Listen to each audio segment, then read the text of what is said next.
সম্মানিত দর্শক, অভিনন্দন বাংলা চিন্তায়। আপনাদের সাথে আছি আমি জাহিদ খান।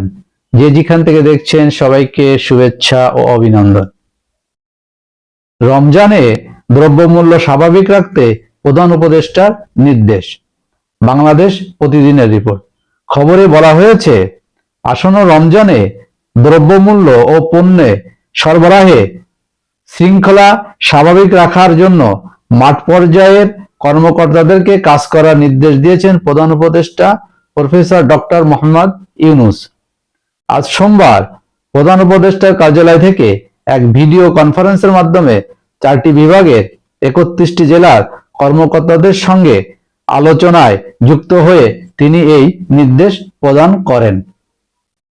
কনফারেন্সের সমাপনী বক্তব্যে প্রধান উপদেষ্টা প্রফেসর মোহাম্মদ ইউনূস বলেন, কর্মকর্তাদের বক্তব্য ও মতামত আগামী দিনে সরকারকে সিদ্ধান্ত গ্রহণে সহায়তা করবে। এটা আমার জন্য প্রথম সুযোগ ছিল আপনাদের সঙ্গে কথা বলার। অনেক কিছু শিখলাম, অনেক বিষয়ে নিজেকে অবহিত করলাম। এটা আমাদের কাজে সহায়তা হবে। তিনি বলেন, সামনেই রমজান আসছে। রমজানকে কেন্দ্র করে বাজার মূল্যের দিকে আপনারা বিশেষভাবে নজর রাখবেন। শুধু বাজার মূল্য নয়, জিনিসপত্র আনা নেওয়া আরো কিভাবে সহজ করা যায় সে বিষয়েও কাজ করবেন।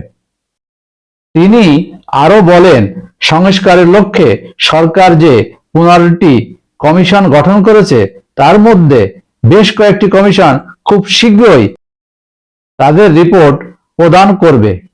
এসব প্রতিবেদনের পর রাজনৈতিক দলগুলোর সঙ্গে আলোচনা শুরু হবে, নাগরিকদের সঙ্গেও আলোচনা হবে। এর মধ্য দিয়ে দেশে নির্বাচনের একটি আবহ তৈরি হবে। রিপোর্টের প্রতিক্রিয়া কি হবে সে বিষয়ে সচেতন থাকার জন্য মাঠ প্রশাসনের কর্মকর্তাদের নির্দেশ দেন প্রধান উপদেষ্টা, যাতে করে শান্তিপূর্ণভাবে সংস্কারের কাজ সম্পূর্ণ করা যায়। অনুষ্ঠানটি সঞ্চালনা করেন মন্ত্রিপরিষদ সচিব শেখ আব্দুর রশিদ। তিনি জানান, প্রধান উপদেষ্টা আগামীতে বাকি 4টি বিভাগের বিভিন্ন কর্মকর্তাদের সাথে ভিডিও কনফারেন্সের মাধ্যমে আলোচনা করবেন।